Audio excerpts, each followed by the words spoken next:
شریعت نے میراث کے احکام قرآن کریم میں تفصیل کے ساتھ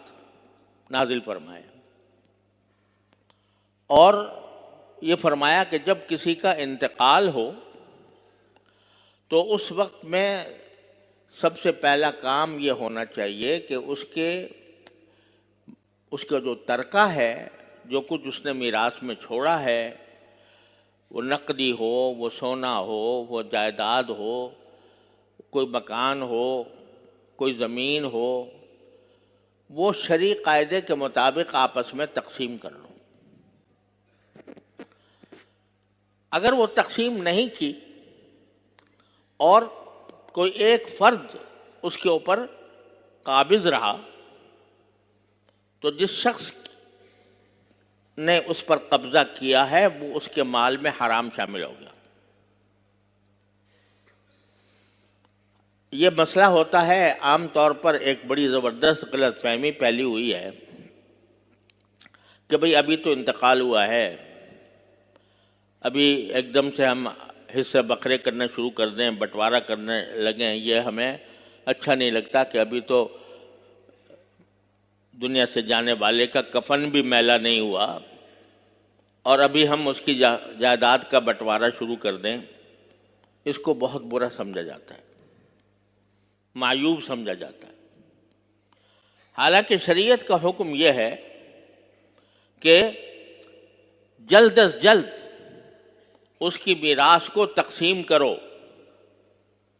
جس کا جو حصہ بنتا ہے اس کو وہ حصہ دو۔ اب مرتے ہی، انتقال ہوتے ہی اس کے تمام املاک وہ اس کے وارثوں کا حق بن گئے، اب اس کی ملکیت نہیں رہی، وارث اس کے مالک بن گئے۔ اب اگر اس ترکے کو کوئی شخص دوسرے وارثوں کی اجازت کے بغیر استعمال کرتا ہے، وہ حرام کر رہا ہے۔ میں آپ کو مثال دیتا ہوں کہ جب ہمارے حضرت والد ماجد بانی دارالعلوم حضرت مولانا مفتی محمد شفیع صاحب رحمۃ اللہ علیہ کی وفات ہوئی تو میرے شیخ حضرت ڈاکٹر عبدالحی صاحب عارفی قدس اللہ تعالیٰ سرہ، وہ تشریف لائے اسی دن جس دن وفات ہوئی، اور جس دن تجہیز و تکفین ہو چکی تھی یا ہونے والی تھی، اب مجھے یہ صحیح یاد نہیں رہا، اس وقت تشریف لائے تو طبیعت پر بہت زیادہ تھکاوٹ تھی۔ ایک تو صدمے کا اثر تھا، حضرت کو میرے والد ماجد رحمۃ اللہ علیہ سے بہت زیادہ محبت تھی، صدمے کا اثر بھی تھا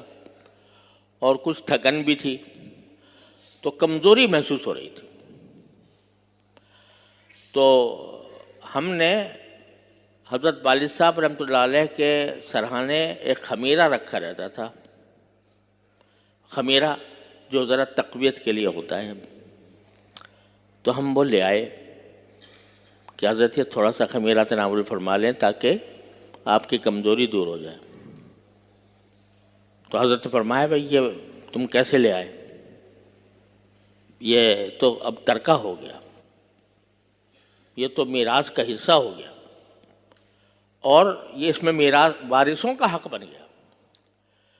تم نے کیسے اس کے اوپر تصرف کیا کہ مجھے لا کر دے دیا؟ ہم نے عرض کیا کہ الحمدللہ سارے ورثاء موجود ہیں، بالغ ہیں، عاقل ہیں، اور سب اپنی مرضی سے، اپنی خوشی سے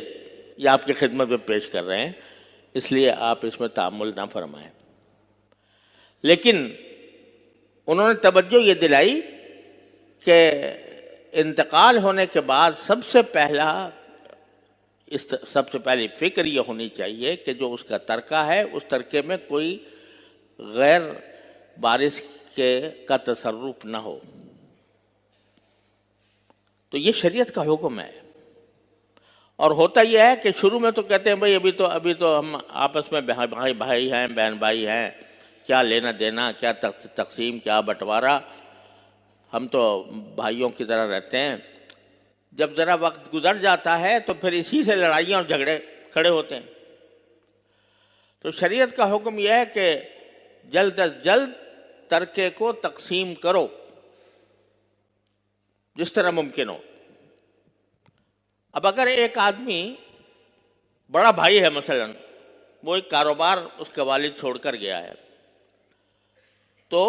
انتقال کے بعد بڑا بھائی تصرف کرتا ہے اس میں، کاروبار کو وہ سنبھالتا ہے، تو کاروبار کو سنبھالنے کے اندر اس کو یہ رکھنا چاہیے کہ آج کے دن سے یہ جو میں کاروبار کر رہا ہوں اس میں سارے میرے بہن بھائی یا جو وارث ہیں وہ سب شریک ہیں۔